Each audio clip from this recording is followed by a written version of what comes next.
Assalamualaikum warahmatullahi wabarakatuh. Perkenalkan, nama saya Lutfi Heka Akbar, NIM 19234082, Prodi Perpustakaan dan Ilmu Informasi, Fakultas Bahasa dan Seni, Universitas Negeri Padang.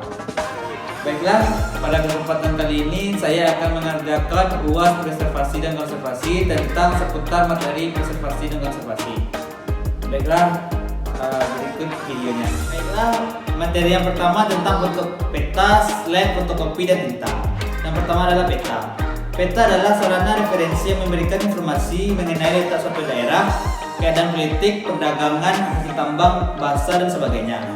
Peta sangat berfungsi bagi arsip yang merekam sumber data dari kegiatan manusia dalam kehidupan sosial, geografis. Yang dimaksud dengan peta geografis yaitu menunjukkan rendah daratan atau kedalaman laut, ketinggian gunung, menunjukkan letak suatu tempat pada garis bintang maupun garis bujur. Ada 3 tempat penyimpanan yang baik untuk peta. Yang pertama adalah lemari. Yang kedua, letak rak hendaknya sesuai dengan pemakai perpustakaan sehingga mempermudah perpustakaan untuk mengambil peta.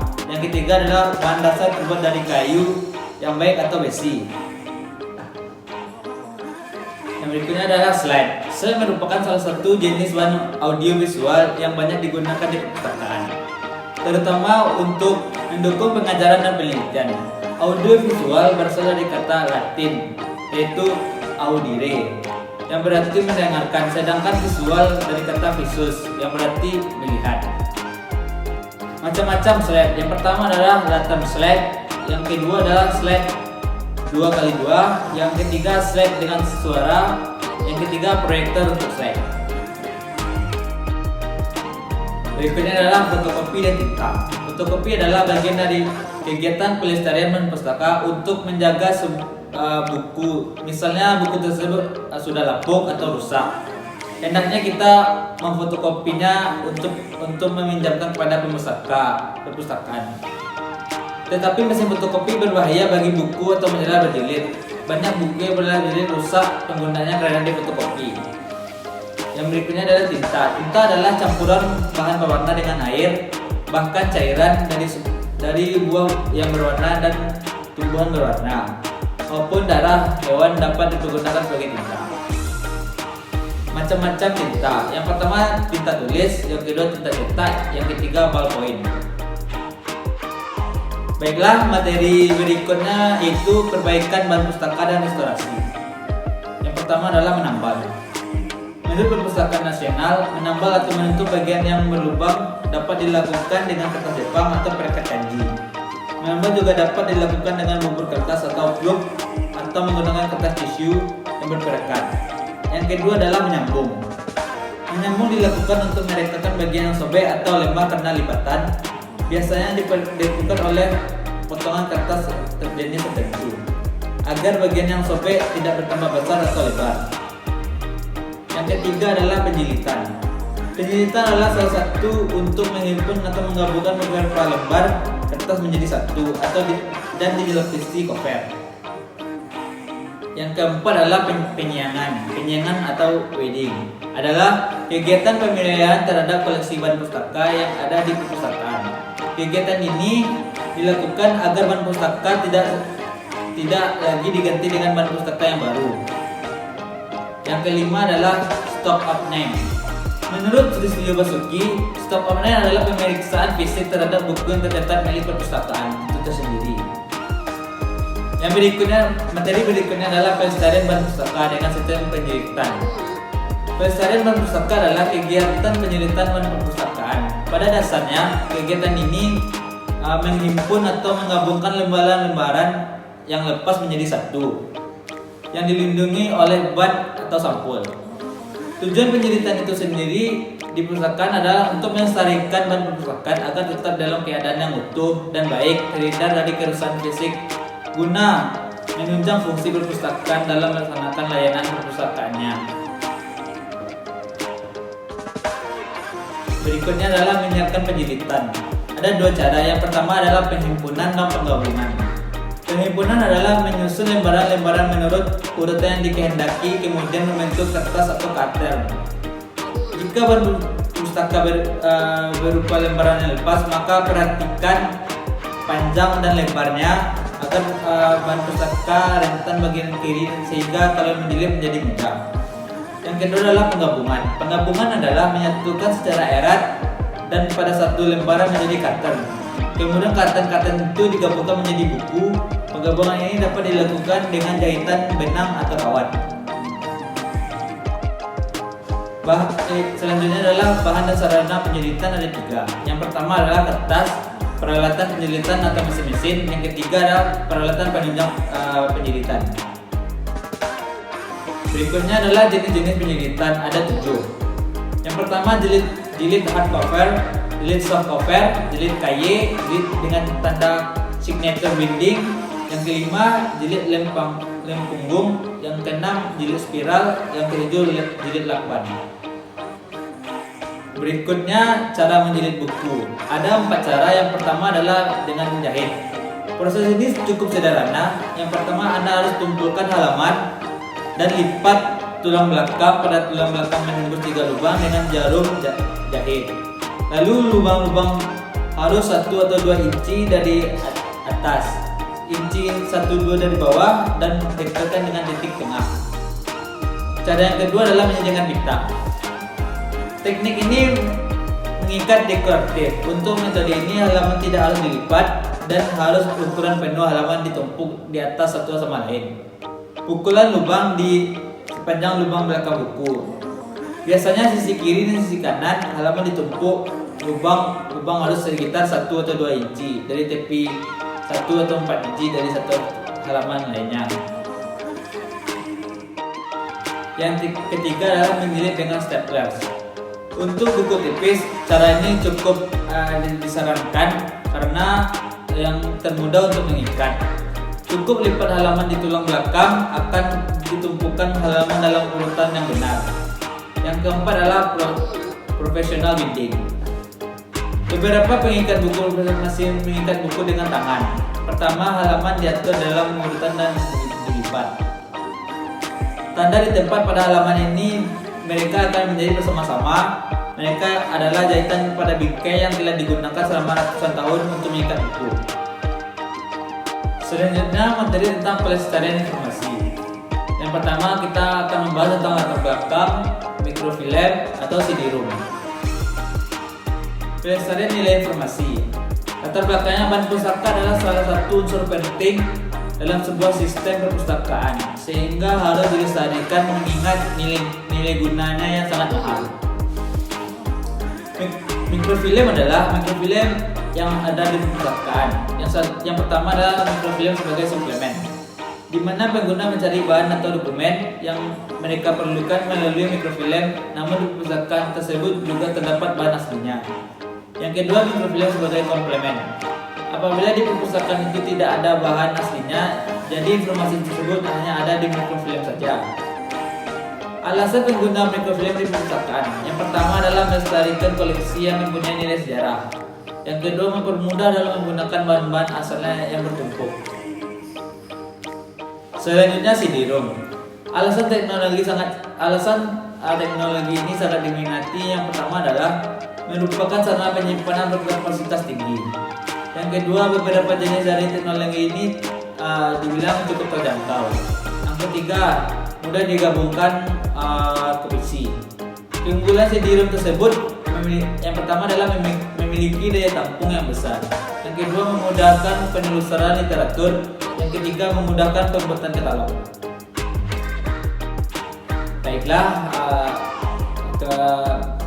materi selanjutnya adalah prosedur alih media. Yang pertama adalah pengertian alih media itu sendiri. Alih media merupakan proses pengelolaan dokumen dari bentuk fisik menjadi bentuk elektronik. Untuk itu kemudian dapat dikelola menggunakan teknologi informasi. Kegiatan alih media ini juga membantu proses pencarian dokumen yang lebih cepat, dikarenakan kemampuan sistem dengan mengolah data, arsip dan lebih cepat dan lebih efisien. Yang kedua adalah alasan alih media. Hampir saat ini semua informasi administrasi terlahir dari format elektronik. Maka merupakan satu alasan yang sangat logis jika kemudian informasi tersebut dikelola dalam bentuk elektronik. Yang ketiga adalah keuntungan alih media. Yang pertama, meningkatkan bisnis proses menjadi lebih cepat dalam hal akses dan proses temu kembali informasi arsip. Yang kedua, layanan hasil yang lebih baik karena lokasi arsip dapat diketahui lebih cepat. Yang ketiga, mengurangi waktu dan dibutuhkan petugas arsip dalam mencari informasi. Yang keempat, menekan biaya dan kemampuan untuk menyediakan informasi secara akurat, cepat, dan transparan. Yang keempat adalah prosedur alih media. Dalam kasus ini kita mengambil contoh dalam proses alih media dalam bentuk majalah. Yang pertama, scan halaman cover dan setiap halaman artikel dalam majalah, kemudian beri satu sama lain file tersebut. Diekstrak satu persatu berdasarkan judul artikelnya. Setiap artikel di scanning tersendiri dalam bentuk suatu file dengan lampiran dan lain-lain. Scan dilakukan untuk setiap artikel, kemudian diberi nama. Selanjutnya artikel kedua di-scan dan diberi nama. Demikian selanjutnya untuk artikel-artikel berikutnya. Langkah scanning mana yang akan dipilih tergantung petugas pelaksananya, terutama kebiasaan hasil scan dari majalah hanya digunakan untuk keperluan database atau if-then. Yang kelima adalah standar penamaan file. Penamaan file dimaksudkan untuk memperoleh susunan nama file dari hasil scan tersebut. Kita harus membedakannya, pengelolaan atau penyimpanan file hasil scan dengan penamaan file hasil scan. Hal tersebut dimaksudkan agar apabila file PDF tersebut dipindahkan ke posisi yang seharusnya di bawah database masing-masing, maka kita perlu mengubah susunan file tersebut setelah dimasukkan ke database-nya. Berikutnya materi perawatan dan penyiangan bahan pustaka. Yang pertama adalah perawatan bahan pustaka. Menurut Kamus Besar Bahasa Indonesia, perawatan berarti proses cara pembuatan, merawat, dan memelihara bahan pustaka. Suemina dalam Turwulandari 2019 menjelaskan bahwa perawatan adalah kegiatan menjaga dan mengusahakan agar bahan pustaka agar tetap awet, terawat, dan baik. Yang kedua adalah penyiangan bahan pustaka. Penyiangan merupakan suatu upaya yang mengeluarkan koleksi dari susunan karena tidak diminati lagi. Terlalu banyak eksemplarnya.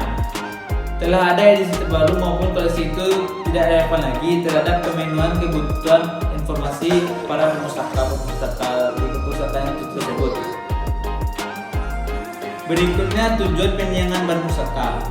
Menurut Heri Kusnanto 2011, tujuan penyiangan bahan pustaka pada dasarnya lebih pada kebutuhan perpustaka tersebut, agar koleksi perpustakaan yang selalu diupdate dan tidak ketinggalan zaman. Tujuan dari kegiatan ini yaitu merupakan salah satu langkah pengembangan koleksi yang sulit dilakukan dan akan tetapi juga satu proses yang sangat penting. Fungsi penyiangan bahan pustaka ada 4. Yang pertama, menghemat tempat. Yang kedua, menghemat waktu. Yang ketiga, membuat koleksi lebih menarik. Yang ketiga, mengetahui kebutuhan para pustaka tersebut. Selanjutnya adalah manfaat penyiangan bahan pustaka. Yang pertama adalah bahan pustaka yang ada dapat terus dikembangkan sesuai dengan kebutuhan pengguna, baik dari segi isi, usia maupun fisik. Yang kedua adalah mengurangi kepadatan koleksi sehingga ruangan yang tersedia benar-benar diisi untuk koleksi yang sering dikunjungi oleh pustaka itu tersebut. Yang ketiga, bahan pustaka hasil penyiangan dapat dimanfaatkan oleh perpustakaan yang memerlukan. Kriteria penyiangan bahan pustaka. Menurut buku Almah Putra ed 2019, yang pertama adalah kondisi fisik bahan pustaka, yang kedua isi, yang ketiga pengguna, yang keempat duplikasi, yang kelima dapat dipindahkan dari perpustakaan lainnya. Sarana penyiangan bahan pustaka menurut Putra 2019. Yang pertama adalah katalog perpustakaan, yang kedua kartu register dan daftar buku, yang ketiga sarana dan menunjang dalam pelaksanaan penyiangan koleksi tersebut. Yang selanjutnya prosedur penyiangan bahan pustaka menurut Yulia Yuyu dan Janti Kristina Wati Sujana dalam dalam Robinson 2020. Yang pertama adalah pemilihan bahan pustaka yang akan disaingi. Yang kedua, pencabutan kartu katalog buku. Yang ketiga, pengecapan. Yang keempat, penyusunan buku di gudang. Yang kelima, membuat berita acara. Kendala dalam penyiangan bahan pustaka. Ada beberapa kendalanya. Berdasarkan Winoto dalam Sudianti 2017, terdapat beberapa kendala dalam pelaksanaan penyiangan, yakni sebagai berikut.